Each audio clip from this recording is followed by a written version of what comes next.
أشهد أن لا إله إلا الله وحده لا شريك له. السلام عليكم ورحمة الله وبركاته.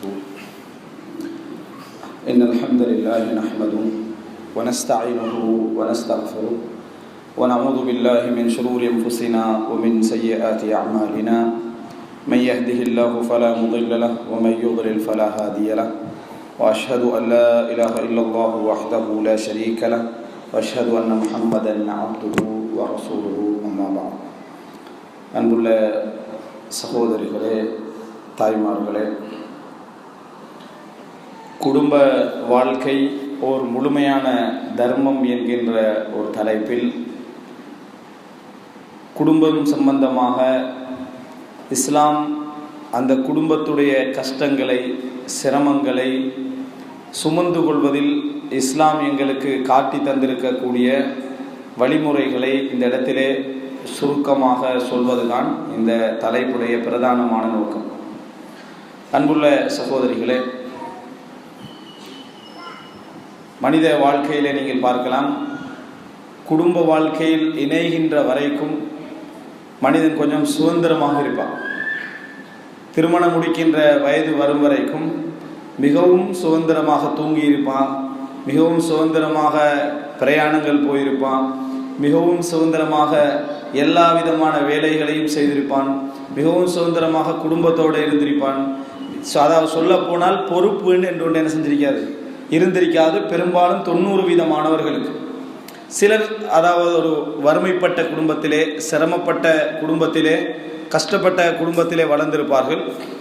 அப்படிப்பட்டவர்கள் வேண்டுமென்றால் சில பொழுதுகளில் தொழில் செய்ய வேண்டி வந்திருக்கும், வெளியே போக வேண்டி வந்திருக்கும், குடும்ப பொறுப்புகளெல்லாம் தலையில் சுமந்துதான் அந்த குடும்பத்தை வளர்த்தாக வேண்டி என்கின்ற நிலையில் அவர்கள் இருந்திருப்பார்கள். அவர்கள் தவிர பெரும்பாலானவர்கள் நல்ல சுதந்திரமாகத்தான் இருப்பார்கள். திருமணம் என்று வருகிற நேரத்தில் கூட பெற்றோர்கள் தங்கள் பிள்ளைகளுக்கு செய்யக்கூடிய மிக முக்கியமான ஒரு உபதேசமாக என்ன இருக்கும், இந்த வீட்டில் இருக்கிற மாதிரி அந்த வீட்டில் போனால் என்ன செய்யலாது, உனக்கு சுதந்திரமான இருக்கிற, அதனால் கொஞ்சம் பொறுப்போடு இருக்கணும், கொஞ்சம் பழகணும், இப்பயே என்ன செய்யணும், எல்லா இதுக்கு வரணும். பொறுப்பு வராட்டி நாளைக்கு உம்மாவாக தான் என்ன செய்வாங்க, குடும்பத்தில் பேசுவாங்க, எப்படி வளர்த்திக்கிறாங்கன்னு சொல்லி. இந்த மாதிரி பெற்றோர்கள் என்ன செய்வார்கள், பிள்ளைகளுக்கு சொல்லிக் கொடுப்பார்கள். அதே போல் ஆண்களை பெற்றவர்கள் என்ன செய்வாங்கன்னு சொன்னால், இந்த மாதிரி பொறுப்பு இல்லாமல் இருந்தால் எப்படி நம்பி என்ன ஒரு திருமணம் முடிச்சு வைப்பாங்க, எப்படி என்ன மாதிரி என்ன நடந்து கொள்வார்கள், நம்ம பொறுப்பு இருக்கணும் அப்படி என்று சொல்லி. அது ஒரு திருமணம் ஒரு பொறுப்பு, திருமணம் ஒரு பொறுப்பு, ஒரு சுமை, ஒரு கஷ்டம் அப்படி என்கின்ற வார்த்தை சொல்லப்படுவதை நம்ம பார்க்கிறோம். அது உண்மையும் தான். அது என்ன உண்மையும் தான். திருமண வாழ்க்கை என்பது அது குடும்ப வாழ்க்கை.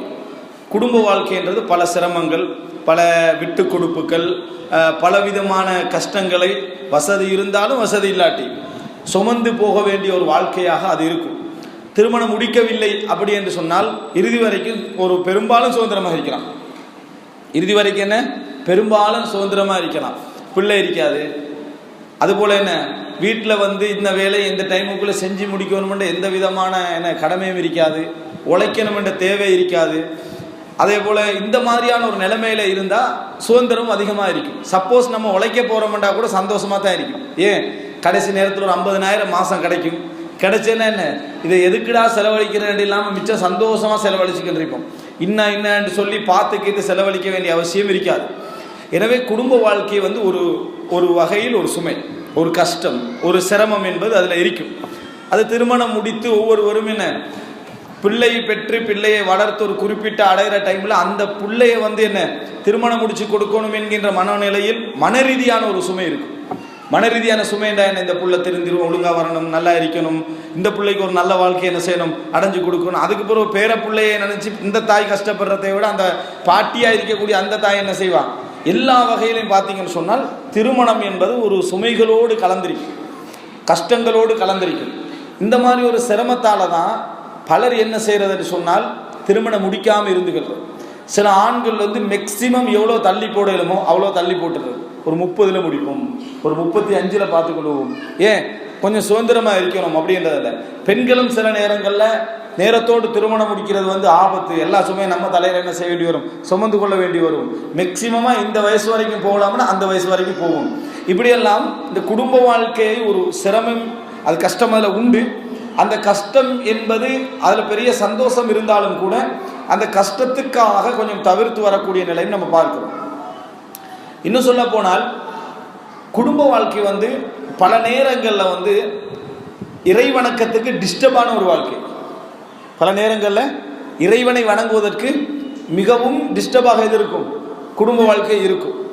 அதனால தான் சில நபித்தோழர்கள், அதாவது அப்துல்லா இப்னு அம்ர் ரலியல்லாஹு அன்ஹு அவர்கள் ரசூலுல்லாஹி ஸல்லல்லாஹு அலைஹி வஸல்லம் அவர்கள்ட்ட வந்து அனுமதி கேட்டாங்க, நான் ஆண்மை நீக்கம் செய்து கொள்ளவா, செயற்கையாக ஆண் தன்மை என்ன செய்வாங்க, இல்லாமல் ஆக்கி கொள்ளவான்னு ரசூலுல்லாஹ்கிட்ட வந்து அனுமதி கேட்டாங்க. அபூ ஹுரைரா ரலியல்லாஹு அன்ஹு சொல்றாங்க, லவ் அதின லஹு லஹ்தஸைனா, அவருக்கு அந்த அனுமதி கொடுத்திருந்தா நாங்களும் ஆண்மை நீக்கம் என்ன செஞ்சிருப்போம், செஞ்சிருப்போம். அப்ப நிறைய நபித்தோழர்கள் வெயிட்டிங்ல இருந்திருக்கிறாங்க. எதுக்கு? இந்த அப்துல்லா என்ற நபித்தோழருக்கு அனுமதி கிடைக்குதா? அப்ப ஆண்மை நீக்கம் செஞ்சிட்டா திருமணம் என்ன செய்யாது, நடக்காது. திருமணம் நடக்காது விட்டால் வணக்க வழிபாடுகளை நிறைய ஈடுபடலாம். இரவு தொழலாம், பகல்ல நோன்பு வைக்கலாம், நல்லா என்ன செய்ய வணக்கம்னு ஈடுபடலாம். ஏன்? மனைவி என்ற தொந்தரவு இல்லை, பிள்ளை என்ற தொந்தரவு இல்லை, கணவன் என்ற தொந்தரவு இல்லை, எந்த விதமான அந்த இதுவும் இல்லாமல் நல்லா வணங்கலாம். இப்போ உங்களுக்கு பக்கத்தில் ரமதான் வருது, இரவுல நின்று வணங்கணும் அப்படின்னு நினைச்சா நீங்கள் சுதந்திரமாக நின்று வணங்க இயலாது. உங்களுக்கு வரக்கூடிய சிந்தனைகளை சொல்கிறேன். சஹருக்கு என்ன செய்யணும், உணவு சமைக்கணும், இதுக்கு ஒரு 2 ஹவர் என்ன செஞ்சிடும், போயிடும். அதே போல் இஃப்தாருக்கு உணவு ஏற்பாடு செய்யணும், இதுக்கு ஒரு பகுதி போயிடும்.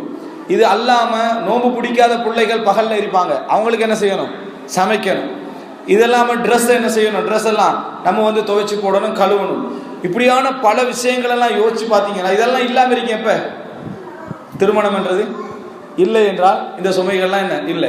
அதனால குடும்ப வாழ்க்கை ஒரு இடைஞ்சல் அப்படி என்று நினைச்சு சில நபித்தோழர்கள் ஆண்மை நீக்கம் செய்ய நினைச்சாங்க. இறைவனை வணங்குவதற்காக, தொழுவதற்காக, இபாதத்து செய்வதற்காக, நோன்பு வைப்பதற்காக, இந்த மாதிரி எல்லாம் என்ன செஞ்சாங்க, நினைச்சாங்க. ரசூல் ஸல்லல்லாஹு அலைஹி வஸல்லம் இந்த சிந்தனை சில நபித்தோழர்கள்ட்ட வந்த நேரம் தடுத்தார்கள். ஆனால் அந்த சப்ஜெக்ட் உண்மை. ரசூலுல்லாஹ்கிட்ட வந்து ஒரு சிலர் சொல்றாங்க, ரசூலுல்லாஹி ஸல்லல்லாஹு அலைஹி வஸல்லமோடைய வணக்க வழிபாடுகளை ஆயிஷா ரலியல்லாஹு அன்ஹா இடத்துல கேட்டாங்க. ரசூலுல்லாஹ் எப்படி வணங்குவாங்க, எப்படி தொழுவாங்க, எப்படி நோன்பு வைப்பாங்க, அதெல்லாம் சொல்லிடுறாங்க. அதெல்லாம் பார்த்து விட்டு அவங்க சொன்னாங்க என்னன்னு சொன்னால், ரசூலுல்லாஹி ஸல்லல்லாஹு அலைஹி வஸல்லம் அவர்களே இவ்வளவு தொழுகிறார்கள், இப்போ நாங்கள் எவ்வளவு தொழணும், எவ்வளவு நோன்பு வைக்கணும் அப்படி என்று சொல்லி, இதுக்கு பின்னால் நான் திருமணம் முடிக்க மாட்டேன் ஒருத்தர் முடிவெடுக்கிறாரு. இதுக்கு பின்னால் நான் இரவில் தூங்க மாட்டேன், இதுக்கு பின்னால் நான் பகலில் வந்து சாப்பிட மாட்டேன், இப்படின்னு முடிவு எடுத்துட்டு போறார். ரசூலுல்லாஹ்களுக்கு இந்த செய்தி கேள்விப்பட்டு ரசூலுல்லாஹ் அதை தடுத்தாங்க. ரசூலுல்லாஹ் சொன்னாங்க, உங்களிலேயே மிகவும் இறையச்சம் உள்ள நான் தொழுகிறேன், நான் இரவில் தூங்குகிறேன், நான் நோன்பு வைக்கிறேன், பகலில் சாப்பிடுகிறேன், நான் திருமணம் முடிச்சுக்கிறேன், எனது சுன்னத்தை யார் புறக்கணிக்கிறாரோ அவர் என்னை சார்ந்தவர் அல்ல, அப்படி செய்யக்கூடாதுன்னு ரசூலுல்லாஹ் தடுத்தார்கள். ஆனால் அவங்க வந்து அந்த இபாதத்தை செய்வதற்கு முதல் காரணமாக என்ன சொன்னாங்க, இரவில் தூங்க மாட்டேன், திருமணம் முடிக்க மாட்டேன். அப்போ இதெல்லாம் செய்யாமல் இருந்தால் என்ன செஞ்சிடலாம், அமைதியாக ஒரு ஓரமாக உட்கார்ந்து என்ன செஞ்சிடலாம், வணங்கிடலாம், இபாதத்துகள் என்ன செய்யலாம், ஈடுபட்டு விடலாம்.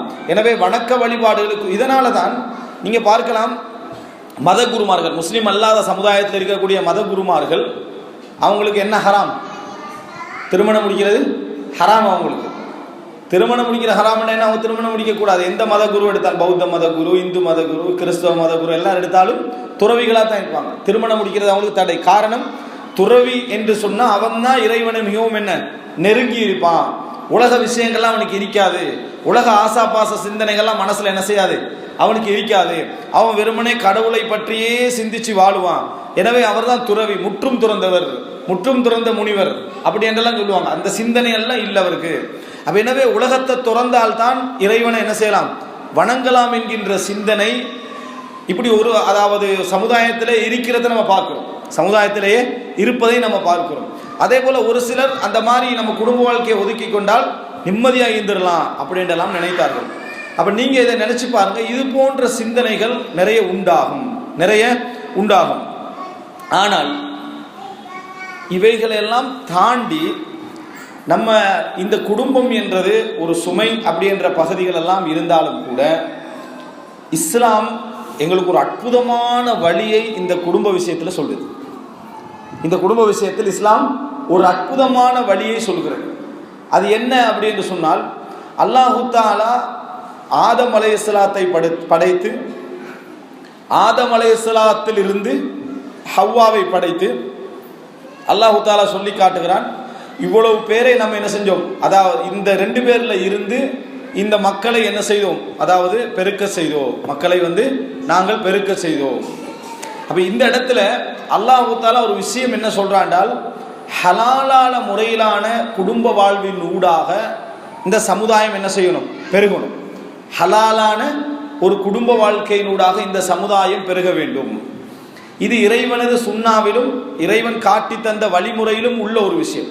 இந்த ஹலாலான வழி மூலம் எனது குடும்ப வாழ்க்கை பெருகுதல் என்பது இஸ்லாம் எங்களுக்கு காட்டி தந்த வழிமுறைகளில் ஒன்று.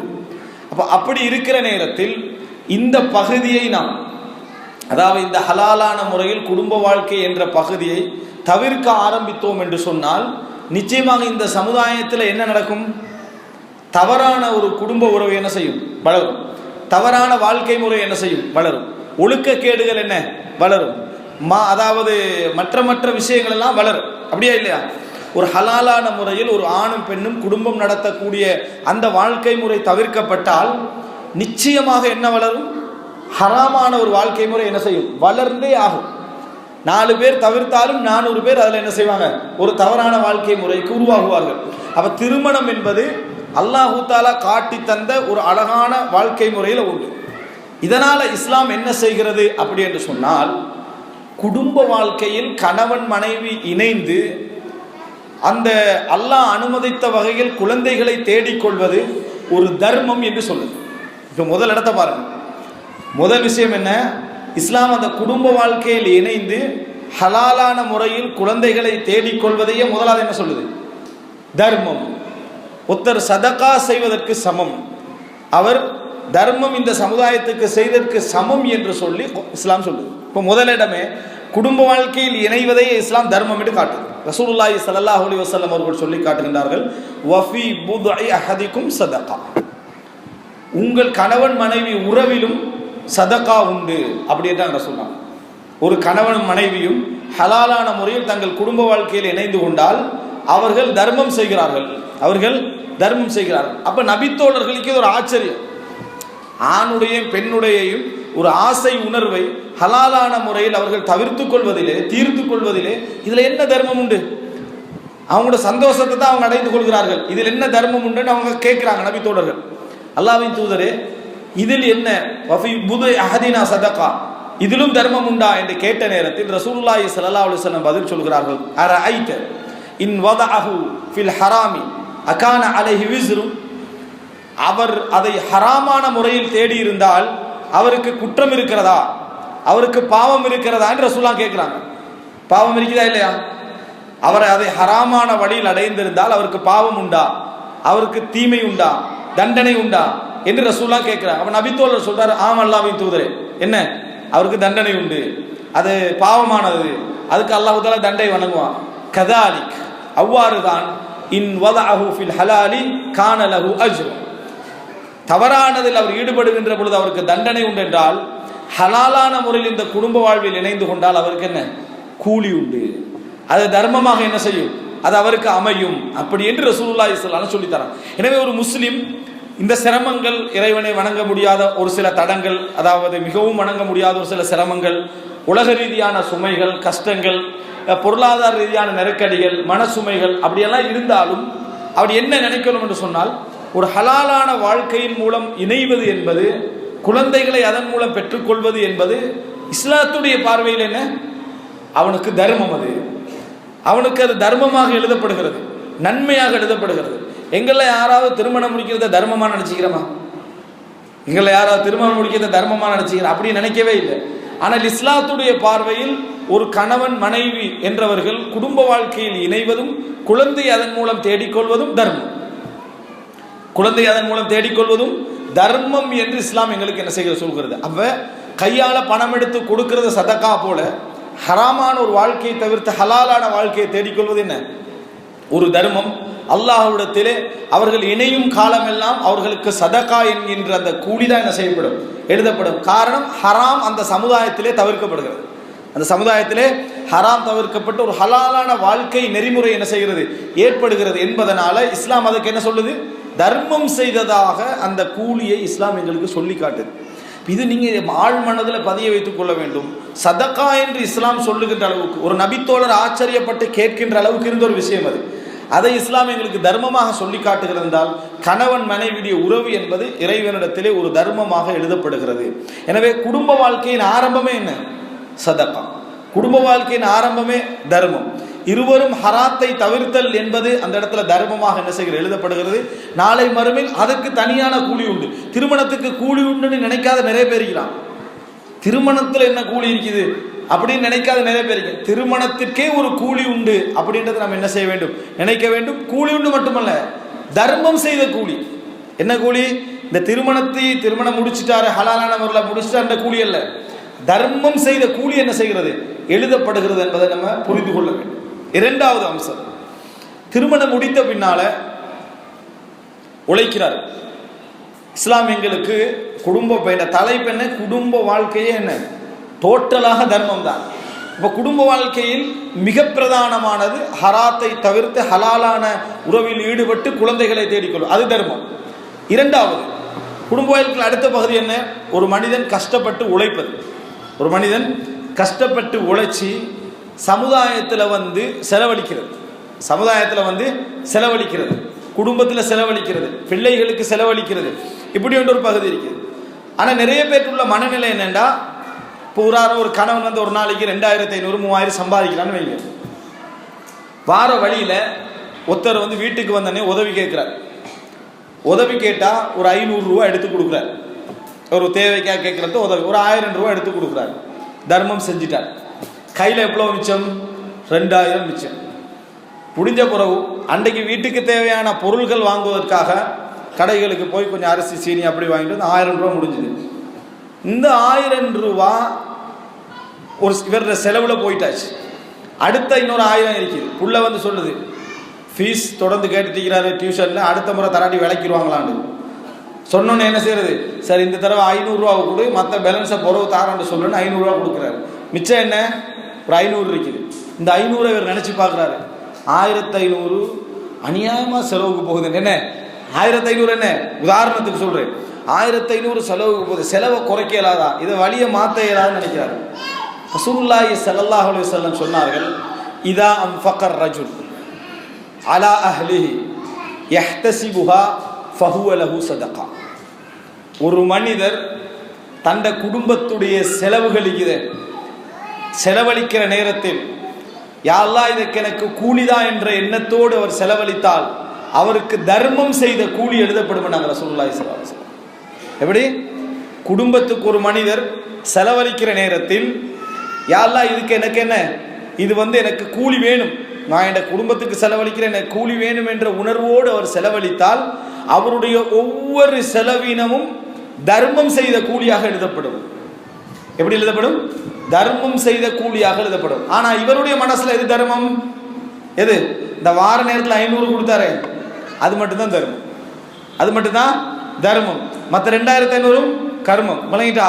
அது ஒரு முழுமையான ஒரு தர்மமாக அவர் நினைக்கிறார் இல்லை, அது ஒரு சும மாதிரியும், அது என்ன, அதில் கொஞ்சம் வீண்விரியம் செய்கிற மாதிரியும் ஒரு உணர்வு மனிதனுக்கு அப்படி வரும் உணர்வு.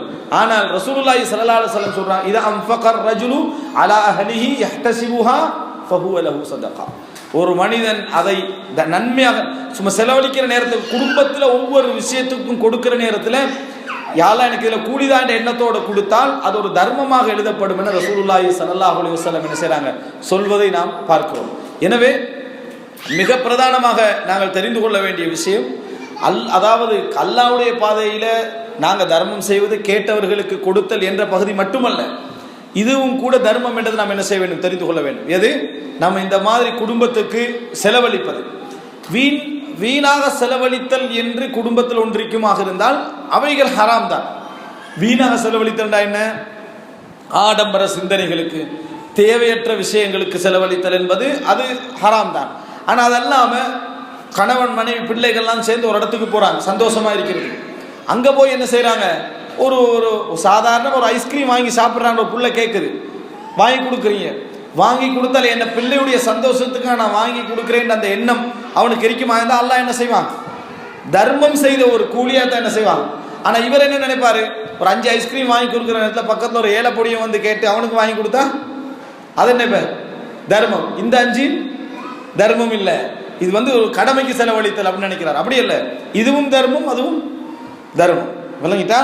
எனவே குடும்பத்துக்கு செலவழிக்கக்கூடிய விஷயங்கள், ஒரு ட்ரெஸ் வாங்கி கொடுக்குறான் தர்மம், குடும்பத்துடைய எல்லா விஷயங்களும் தர்மம் என ரசூலுல்லாஹி ஸல்லல்லாஹு அலைஹி வஸல்லம் அவர்கள் சொல்லி காட்டினாங்க.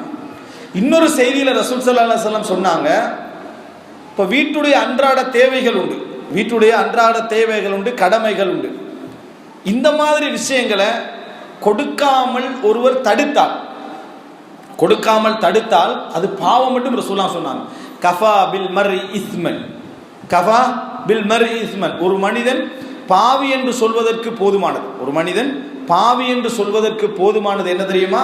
அவருக்கு கிடைக்கக்கூடிய, அவர் யாருக்கெல்லாம் செலவழிக்க வேண்டுமோ அவர்களுக்கு செலவழிக்காமல் அந்த செலவீனத்தை தடுத்து விடுவது அவர் பாவி என்றதுக்கு போதுமானது. உதாரணமாக, இந்த கணவன் மனைவிக்கு இடையில வரக்கூடிய பிரச்சனையில உள்ள ஒரு தவறான அணுகுமுறையில் ஒன்று தான் இவங்க சொல்லிடுறது. என்னது, ஒரு பிரச்சனை வந்தால் என்ன சொல்லிடுறது, இன்றைக்கு சாப்பாடு இல்லை கடையில் தான், இன்றைக்கி சாப்பாடு இல்லை கடையில் தான். ஒரு பிரச்சனை வந்தா கணவன் சொல்லிடுறது என்ன, செலவு கட் பண்ணுறது. செலவை என்ன, இன்றைக்கு ஒரு சதம் தான் தரமாட்டேன் அப்படின்னு கட் பண்ணிடுறது. 2 பேருக்குரிய பிரச்சனை. இங்கே என்ன பிரச்சனைனா, அவங்களோட கடமை அவங்க என்ன செஞ்சிடுறது, விட்டுடுவது, இவருடைய கடமையை இவர் விட்டு விடுவது. இது 2 மார்க்கத்தில் பாவமான காரியம்.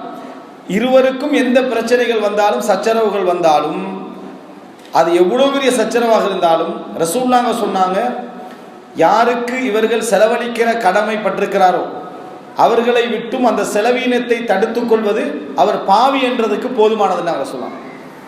ஒரு குடும்பத்துக்கு கொடுக்க வேண்டிய அந்த செலவீனத்தை கட் பண்ணுறது என்ன, அவர் பாவி என்பதற்கு போதுமானதுன்னா. அப்போ அந்த பொறுப்புகளை தட்டி கழிச்சுக்கிறது இது குடும்ப ரீதியான பிரச்சனையில் ஒரு தவறான ஒரு அணுகுமுறை. வேறு விஷயங்களை செய்ய வேண்டுமே தவிர எப்படி நடக்குதுன்னு பார்ப்போம் அப்படின்னு கட் பண்ணி சோதிக்கிறது இது ஒரு நல்ல ஒரு வழிமுறை அல்ல. அப்போ ரசூலுல்லாஹி ஸல்லல்லாஹு அலைஹி வஸல்லம் குடும்பத்துக்கு செலவழிக்கிறது தர்மம் என்றாங்க. இரண்டாவது என்ன, குடும்பத்துக்கு செலவழிப்பதை தடுத்துக் கொள்வதை பாவம் என்று சொன்னாங்க. பாவம் என்று ரசூலுல்லாஹி ஸல்லல்லாஹு அலைஹி வஸல்லம் அவர்கள் சொல்வதை நாம் என்ன செய்கிறோம், பார்க்கிறோம். எனவே இந்த விஷயத்தில் நாம் மிகவும் கவனமாக இருக்க வேண்டும். இது தர்மத்துக்குரிய ஒரு கூலி என்பதை நாங்கள் புரிந்து கொள்ள வேண்டும். அடுத்ததாக ரசூலுல்லாஹி ஸல்லல்லாஹு அலைஹி வஸல்லம் அவர்கள் சொல்லி காட்டுகிறார்கள், அதாவது தர்மம் என்பதில் எதெல்லாம் அடங்கும் என்பதை ரசூலுல்லாஹ் உதாரணம் சொல்லி காட்டுற நேரத்தில் இதுவும் தர்மத்தில் அடங்குமான்னு சொல்ற மாதிரி ரசூலுல்லாஹ் உதாரணம் சொல்றாங்க. என்ன சொல்றாங்க என்றால், நீங்கள் லன் துன்ஃபிக நஃபகத்தன், நீங்கள் எந்த ஒரு செலவீனம் செய்தாலும் சரி, தப்தகி பிஹி வஜ்ஹல்லாஹ், உங்களோட குடும்பத்துக்கு எந்த ஒரு செலவீனம் செய்தாலும் சரி, அதில் அல்லாஹ்வுடைய முகத்தை நாடி நீங்கள் செலவீனம் செய்தால் அதற்காகவே உங்களுக்கு கூலி கிடைக்கும். எந்த அளவுக்கு என்றால், ஒரு கவல உணவு, உங்கள் மனைவியின் வாயிலே நீங்கள் ஊட்டி விடுகின்ற ஒரு கவல உணவாக இருந்தாலும் அதற்கும் உங்களுக்கு கூலி கிடைக்கும். நாங்கள் ரசூலுல்லாஹி ஸல்லல்லாஹு அலைஹி வஸல்லம் மனைவிக்காக கொடுக்கிற ஒரு கவல உணவிலும் என்ன உங்களுக்கு கூலி உண்டு என்று ரசூலுல்லாஹி ஸல்லல்லாஹு அலைஹி வஸல்லம் சொல்றாங்கடா. ஒரு மனிதன் குடும்ப வாழ்க்கையில் செலவழிக்கிற செலவீனங்கள்ல ஒவ்வொரு பகுதியை நினைச்சு செலவழிச்சாண்டா எவ்வளவு கூலி அவனுக்கு கிடைக்குமே நினைச்சு பாருங்க. குடும்ப வாழ்க்கையில் செலவழிக்கிற ஒன்றையுமே எவனுமே தர்மமாக நினைக்கிறது இல்லை. அதெல்லாம் பெரிய சோதனை சுமையா நினைச்சு தான் என்ன செய்யறது, செலவழிக்கிறது. வெளியே செலவழிக்கிற நேரத்தில் ஊண்டு தர்மம் நினைச்சு என்ன செய்யறது, செலவழிக்கிறது. வெளியே கொடுத்தாலும் தர்மம் தான், குடும்பத்துக்கு செலவழிக்கிற நேரமும் தர்மம் தான். இன்னும் சொல்வதாக இருந்தால் ரசூலுல்லாஹி ஸல்லல்லாஹு அலைஹி வஸல்லம் செலவீனத்துடைய ஒரு ஓர்டர் ரசூலுல்லாஹ் சொல்லி காட்டினாங்க. செலவீனங்கள் எப்படி செலவழிக்கணும் அப்படின்னு ரசூலுல்லாஹ் சொல்லி காட்டினாங்க. ரசூல் ஸல்லல்லாஹு அலைஹி வஸல்லம் சொல்றாங்க, உங்களுக்கு ஏதாவது ஒன்று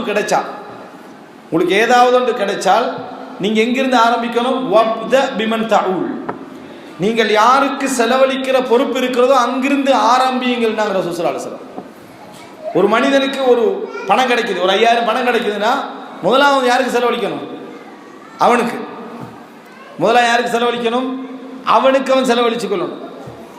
ரெண்டாவது என்ன, தனக்கு கீழே யார் பொறுப்பில் இருக்கிறாங்களோ, மனைவி பிள்ளைகளுக்கு அவர்கள் செலவழிக்க வேண்டும். தாயும் தந்தையும் உயிரோடு இருந்து அவர்களுக்குரிய தேவை இருந்தால் தனக்கு பின்னால் அவர்களுக்கு என்ன செய்யணும்? செலவழிக்க வேண்டும். அல்லாஹ் தஆலா குர்ஆன்ல சொல்றான். அதாவது செலவினங்களை பற்றி அவர்கள் உம்மிடத்திலே கேட்கிறார்கள். நீங்கள் எதை செலவழித்தாலும் ஃபலில் வாலிதைன், முதலாவது யாரு? பெற்றோர்களுக்கு அப்படின்றான். பெற்றோர்களுக்கு செலவினம் என்றது அவர்களுக்கு உண்ணுவதற்கும் அவர்கள் உடுப்பதற்கும் அவர்கள் இருப்பதற்கும் அவருடைய மருத்துவதற்கும். அவர்களுக்கு என்ன, அதாவது செலவு இல்லையா, பணம் இல்லையா, தனக்கு அடுத்ததாக யார் என்ன செய்யணும்? பெற்றோர்களுக்கு. அடுத்தது மனைவி, பிள்ளைகளுக்கு. எனவே இந்த இடத்திலிருந்து நீங்க ஆரம்பிக்கணும். இதுல முடிஞ்ச பிறகுதான் அடுத்த பகுதிக்கு என்ன செய்யணும், போகணும் என்று ரசூலுல்லாஹி ஸல்லல்லாஹு அலைஹி வஸல்லம் செலவீனத்துடைய தர்த்தீபை என்ன செஞ்சுக்கிறாங்க, முறைமையை ரசூலுல்லாஹி ஸல்லல்லாஹு அலைஹி வஸல்லம் அவர்கள் சொல்லி காட்டியிருப்பதை நம்ம பார்க்கணும். வப்த பிமன் தஅவுல், நீங்க யாருக்கு செலவழிக்கிறீங்களோ அங்கிருந்து ஆரம்பிங்கன்னு சொன்னாங்க. குடும்பத்துக்கு கொடுக்கின்ற ஒவ்வொன்றுக்கும் தர்மம் என்று சொன்னால், ஒரு மனிதன் அதை அஜ்ர் என்று நினைத்தான், நாளை மறுமை நிலைக்கு கூலி கிடைக்கும் என்று நினைச்சா எவ்வளவு கிடைக்கும் நினைச்சு பாருங்க. ஒரு மனிதனுடைய வாழ்க்கை ஃபுல்லா குடும்பத்துக்காக கஷ்டப்படுற ஒவ்வொன்றுமே தர்மம் என்று இஸ்லாம் ஆக்கி வச்சு. ஏன் தெரியுமா? நீ வெளியில சிரமப்படுவதனால திருமணம் என்பதை தவிர்க்காமல் திருமணத்தை நீ ஏற்றுக்கண்டேன்னு சொன்னா அதுல சிரமப்படுற ஒவ்வொன்றுக்கும் உனக்கு என்ன கூலி உண்டு என்று ரசூலுல்லாஹி ஸல்லல்லாஹு அலைஹி வஸல்லம் அவர்கள் சொல்லி காட்டுகிறார்கள். எந்த அளவுக்கு ஒரு கவல உணவுக்கு, மனைவியின் வாயில் ஆக்கி விடுகின்ற ஒரு கவல உணவுக்கு கூலி உண்டு என்று ரசூல் ஸல்லல்லாஹு அலைஹி வஸல்லம் சொல்றாங்க. அதுக்கு கூலி உண்டுன்னா குழந்தைக்கு வாயில ஊட்டி விடுகின்ற ஒரு கவல உணவுக்கு என்னது கூலி உண்டு.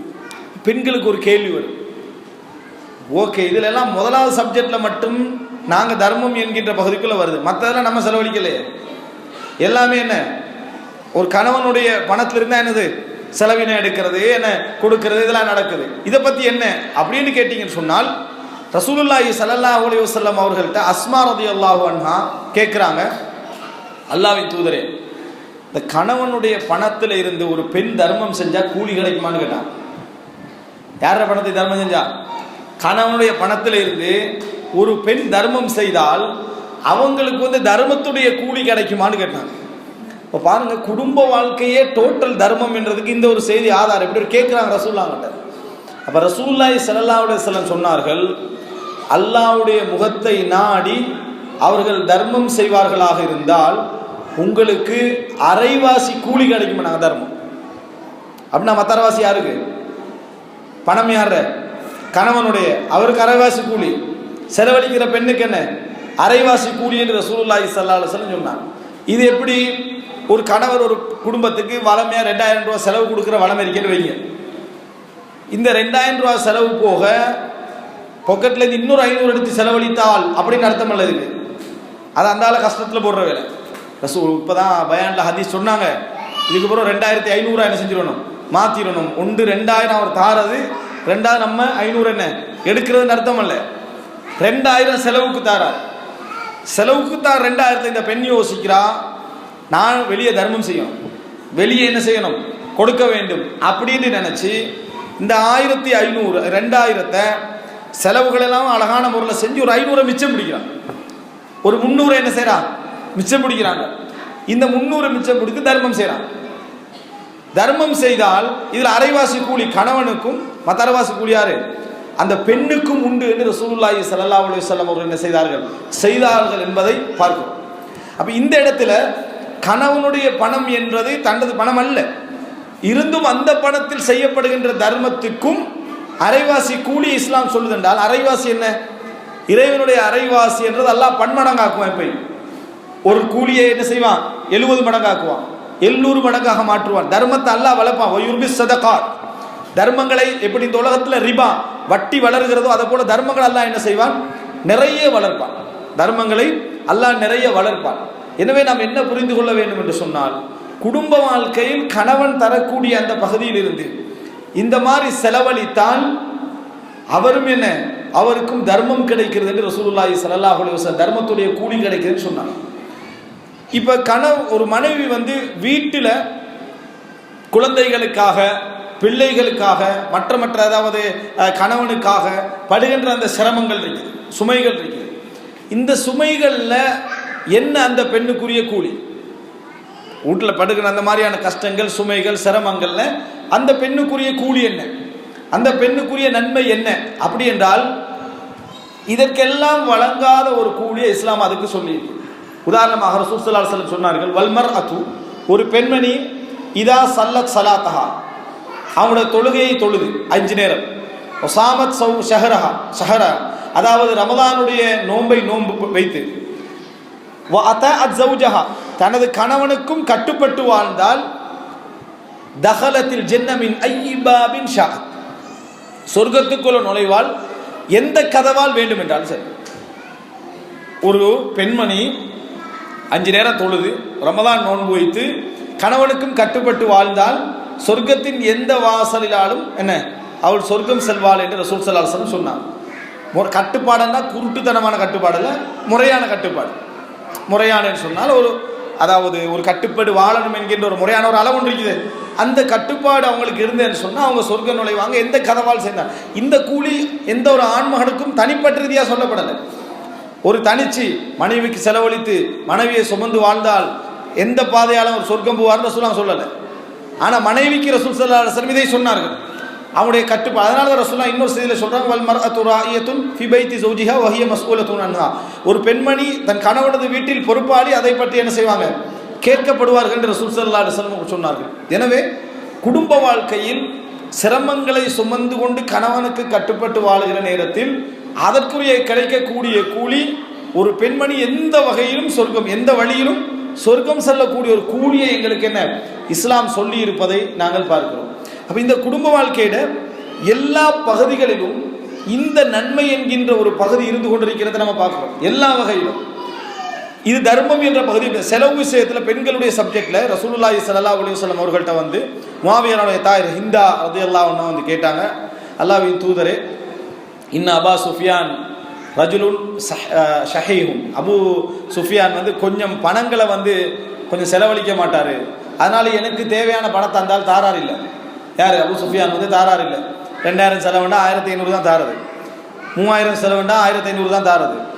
இத்தனைக்கும் பணம் இல்லாமல் இருந்தால் மனைவி என்ன செய்யணும், அதை சமாளித்து அதை செஞ்சுட்டு போகணும். பணமெல்லாம் இருக்குது, ஆனாலும் பரவாயில்ல இவ்வளோ வச்சுக்கன்னு சொல்லி என்னது அதை லிமிட்டாக தான் தாரது. அதனால் எனக்கு போதாமல் இருக்குது அல்லாஹ்வின் தூதரேன்னு கேட்குறான். அப்போ நான் வந்து அவருக்கு தெரியாமல் எடுத்தா குத்தமானு கேட்டான். யாருக்கு தெரியாமல் எடுத்தான்? கணவனுக்கு தெரியாமல் பணத்தை எடுத்தா குற்றமா அப்படின்னு கேட்டான். ரசூலுல்லாஹி ஸல்லல்லாஹு அலைஹி வஸல்லம் சொன்னாங்க, உங்களுக்கு தேவையானதை எவ்வளவு தேவை அன்றைக்கு அதை ஹுதி பில் மஅரூஃப், முறையாக எடுங்க, முறையாக என்ன செய்யுங்க, எடுத்துக்கொள்ளுங்க, குற்றம் இல்லைன்னா ரசூலுல்லாஹ். அப்படின்னா ஒரு நாளைக்கு ஒரு 2500 செலவாகும் அப்படின்றால் அவர்கிட்ட பணமும் இருக்குது. பணமும் இருக்குதுன்னு சொல்றது எப்படி? பொக்கெட்டில் கூட இருக்கிறதல்ல, அவன் வேற இடத்துக்கு வச்சிருப்பான், வேற ஆள்கிட்ட பணமாகவும் வைக்கும், அதல்ல. உங்களுக்கு தெரியும் இவருடைய சம்பாத்தியத்தில் இந்த அமௌண்ட் வளமையாக என்ன செய்யும் இருக்கும், இவருக்கு தர இயலும், ஆனால் என்ன செய்கிறார் இல்லை, தாரார் இல்லை என்று சொன்னால் 3000 ரூபா தேவைக்கு 2000 தான் தாராருண்டா, இன்னும் மேலதிகமாவட்ட பணம் வளமையாக இருக்கும்னா 1000 என்ன செஞ்சிடலாம், நீங்கள் எடுத்துக்கொள்ளலாம், அந்த தேவையானதை எடுத்து நீங்கள் செலவழிக்கலாம் என்று ரசூலுல்லாஹி ஸல்லல்லாஹு அலைஹி வஸல்லம் அவர்கள் அந்த உரிமையும் என்ன செஞ்சுக்கிறாங்க, கொடுத்துக்கிறாங்க. இப்போ அந்த மனிதனுக்கு எந்த கூலி கிடைக்கும்? அப்படின்னா அந்த 2000க்கு மட்டும்தான் கூலி கிடைக்கும், மற்ற 1000க்கு என்ன செய்யாது, கூலி கிடைக்காது. காரணம் என்ன? ரசூலுல்லாஹ் அவங்க குடும்பத்துக்கு செலவழிக்கிற இடத்துல முக்கியமான ஒரு நிபந்தனை சொன்னாங்க. என்ன நிபந்தனை? யஹ்தசிபுஹா, கூலியை எதிர்பார்த்து அவர் செய்யணும். அல்லாட்ட கூலியை எதிர்பார்த்து செய்யணும். இங்கே செய்யவே இல்லையே அவர். செஞ்சால் அந்த கூலி எதிர்பார்க்கக்கூடிய தன்மை இருந்தால்தான் தர்மம் என்ற கூலி என்ன செய்யும், கிடைக்கும் என்பதை நாம் என்ன செய்ய வேண்டும், புரிந்து கொள்ள வேண்டும். அடுத்ததாக இந்த குடும்ப வாழ்க்கையை நம்ம பார்க்க வேண்டும். இஸ்லாம் எங்களுக்கு தர்மம் என்று சொன்ன இன்னும் ஒரு சில விஷயங்கள், அது என்ன அப்படின்னு சொன்னால், எங்களுக்கு தெரியும் ரசூல் அதாவது லன் தனாலுல் பிர்ர ஹத்தா துன்ஃபிகு மா துஹிப்பூன், உங்களுக்கு அதாவது மிம்மா துஹிப்பூன், உங்களுக்கு மிகவும் விருப்பமானவற்றிலிருந்து நீங்கள் தர்மம் செய்யாத வரைக்கும் நன்மை செய்தவர்களாக நீங்கள் ஆக மாட்டீர்கள் என்ற குர்ஆன் வசனம் இறங்கின உடனேயே அபூ தல்ஹா ரசூலுல்லாஹி ஸல்லல்லாஹு அலைஹி வஸல்லம் அவர்கள்ட்ட வராங்க. அபூ தல்ஹா ரசூலுல்லாஹி ஸல்லல்லாஹு அலைஹி வஸல்லம் அவர்கள்ட்ட வந்து சொல்றாங்க, அல்லாஹ்வின் தூதரே, எனக்கு இந்த உலகத்திலேயே மிகவும் விருப்பமான ஒரு சொத்து என்று சொன்னால் பள்ளிக்கு முன்னால் இருக்கக்கூடிய அழகான அந்த தோட்டம், பள்ளிக்கு முன்னால் இருக்கக்கூடிய அந்த தோட்டம் தான் எனக்கு மிகவும் விருப்பமானது. ஒரு அழகான ஒரு நீர்நிலைகள் உள்ள அழகான ஒரு தோட்ட ஈச்ச மரங்கள் உள்ள தோட்டத்தை சொல்றார், எனக்கு மிகவும் விருப்பமானது. அதனால் அல்லாஹ்வின் தூதரை நான் இதை என்ன தர்மம் செய்ய விரும்புகிறேன், அல்லாஹ்வுடைய பாதையில் நான் இதனை தர்மம் செய்ய விரும்புகிறேன் அப்படி என்று சொல்லி என்ன செய்யறாங்க, சொல்றாங்க.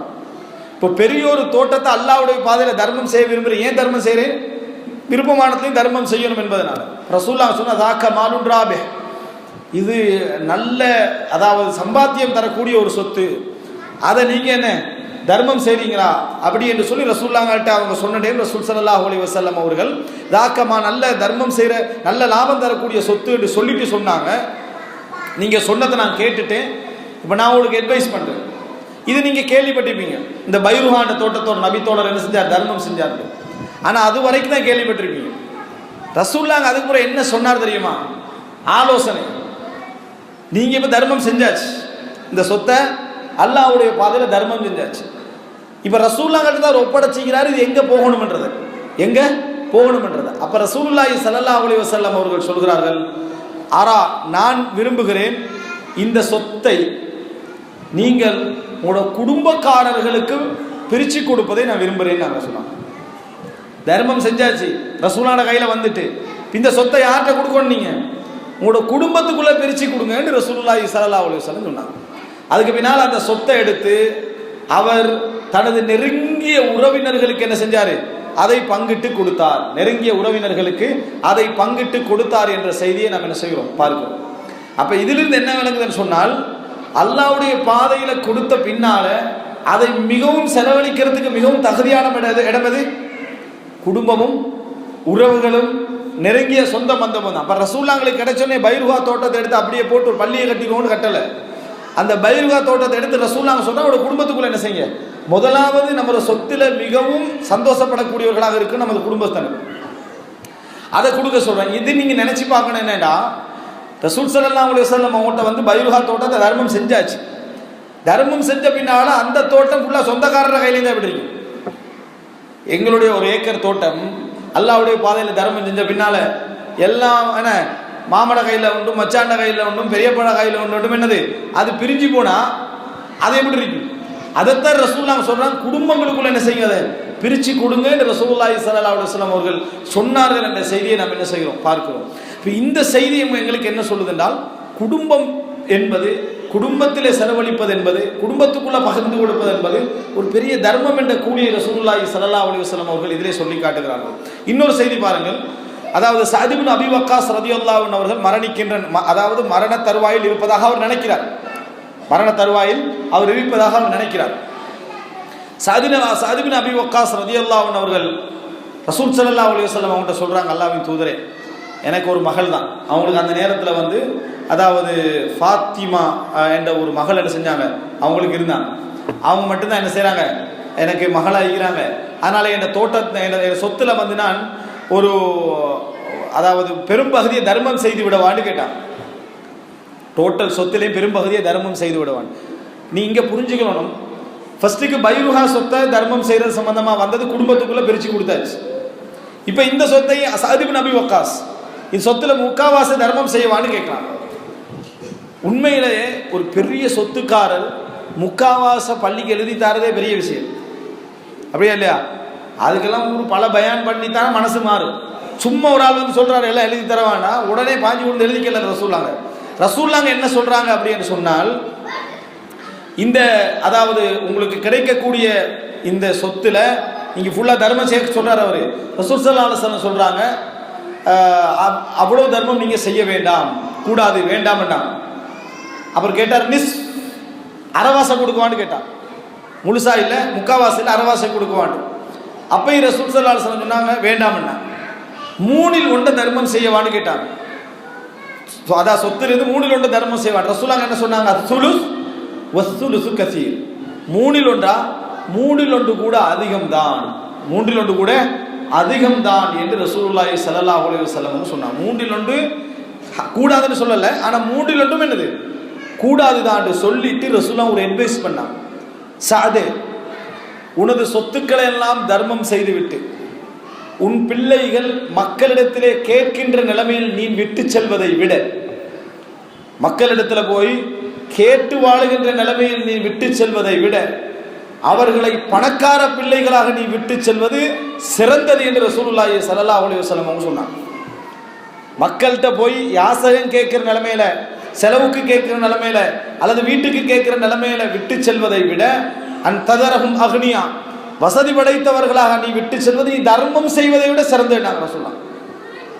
அல்லாஹ்வுடைய பாதையில செலவழிப்பதை விட பிள்ளைகளை அந்த நிலைமையில விட்டு செல்வது சிறந்தது என்று சொல்லிட்டு தான் ரசூலுல்லாஹ் சொன்னாங்க, நீ குடும்பத்துக்காக செலவழிக்கிற எந்த செலவழிப்பாக இருந்தாலும் அதற்காக வேண்டி அல்லாஹ் உனக்கு கூலி தருவான்.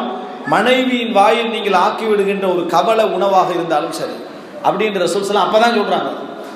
சுபஹானல்லாஹ், டோட்டல் சொத்தையும் தர்மம் செய்து நினைத்த சஹாபி 3 கூட தர்மம் செய்ய வேண்டாம் என்று சொன்ன ரசூல் ஸல்லல்லாஹு விரும்பாத ரசூலுல்லாஹ் பிள்ளைகளை மக்கள்கிட்ட கேட்காம வசதி படைத்தவர்களாக விட்டு செல்வதுதான் சிறந்தது என்று ரசூலுல்லாஹி ஸல்லல்லாஹு அலைஹி வஸல்லம் தர்மத்தை விட சிறந்தது என்றார்.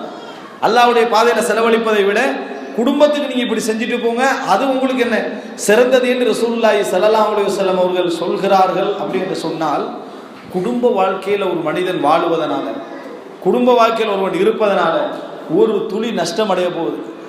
அவன் அதில் நினைக்கக்கூடிய ஒவ்வொரு எண்ணங்களுக்கும் அல்லாஹ்விடத்தில் என்ன கூலி உண்டு. அதில் அவன் ஹலாலாக வாழ்வதில் கூலி உண்டு, தர்மம் செய்வதில் கூலி உண்டு, கணவன் பணத்திலிருந்து எடுத்து தர்மம் செய்வதில் அறவாசி கூலி என்ன உண்டு. எல்லா வகையிலும் அந்த குடும்ப வாழ்க்கை இஸ்லாம் எங்களுக்கு எப்படி சொல்லி இருக்கிறது, டோட்டலாகவே ஒரு தர்மமாக அப்படி வாழ்வதை தர்மத்துக்குரிய பகுதியாக இஸ்லாம் எங்களுக்கு என்ன சொல்லி இருப்பதை நாம் பார்க்கிறோம். இதை மாதிரி ஒரு எண்ணமும் இதை மாதிரியான ஒரு எண்ண பாங்கும் எங்களுக்கு மத்தியில் வந்துட்டால் எங்களோட குடும்ப வாழ்க்கை அழகாகும். எங்களோட குடும்ப வாழ்க்கை அழகாகும். ஒரு தர்மம் என்ற ஒரு சிந்தனையோடு என்ன செய்யும் போகும். தர்மம் என்ற எது பகுதி எடுத்தாலும் குடும்பத்துக்கு செலவழிக்கிறதுல ஒரு பரக்கத்து என்கின்ற ஒரு சிந்தனை என்ன செய்யும் உருவாகும். ஒரே ஒரு செய்தி அதை சொல்லி நான் இந்த இடத்துல என்ன செய்கிறேன், முடித்துக் கொள்கிறேன். எப்பொழுதும் குடும்பத்தில் நாம குடும்பத்துக்குள்ள செலவழிக்கிறது தர்மம். குடும்பத்துக்குள்ள செலவழிப்பது விஷயத்துல சிலருக்கு ஒரு சிந்தனை இருக்கு. எப்படி என்று சொன்னால், ஒருத்தருக்கு குடும்பம் பெருசா இருக்கு, 10 பேருக்கு செலவழிக்கிறதா இருக்கும், இன்னொருத்தர் 20 பேருக்கு செலவழிக்கிறதா இருக்கும். பலருக்கு அவனோட குடும்பத்துக்கு ஏற்ப செலவு பெருசா இருக்கும். என்ன யோசிப்பாங்கன்னா, இவங்க இல்லாம இருந்தா நம்ம கொஞ்சம் கூடுதலா என்ன செய்யலாம், செலவழிக்கலாமே, இவர்கள் இல்லாம இருந்தா பணம் கொஞ்சம் கூட கிடைக்குமே அப்படின்னு தந்தைமார் இருப்பாங்க, தாய் பிள்ளைகள் இருப்பாங்க, தங்கச்சி இருப்பாங்க, மைனி இருப்பாங்க, இப்படி எல்லாரும் சேர்த்து செலவழிக்கிறவங்க நினைப்பாங்க. ஆனா ரசூலுல்லாஹி ஸல்லல்லாஹு அலைஹி வஸல்லம் ஒரு செய்தி சொன்னார்கள், வஹல் துன்சருன வ துர்ஸகுன இல்லா பிதுஅஃபாயிக்கும். உங்களுக்கு உணவு கிடைப்பதெல்லாம், உங்களுக்கு உதவி கிடைப்பதெல்லாம் உங்களது பலகீனமானவர்களை கொண்டே அன்றி வேறில்லை என்று ரசூலுல்லாஹி ஸல்லல்லாஹு அலைஹி வஸல்லம் சொன்னாங்க. எங்களுக்கு உணவு கிடைப்பது, செலவினம் கிடைப்பதெல்லாம் எங்களுக்கு கீழ் உள்ளவங்களை கவனிச்சுட்டா உங்களுக்கு செலவு என்ன செய்யுது கிடைக்குது என்று ரசூலுல்லாஹி ஸல்லல்லாஹு அலைஹி வஸல்லம் அவர்கள் சொன்னாங்க. அப்படின்னா என்ன அர்த்தம் தெரியுமா?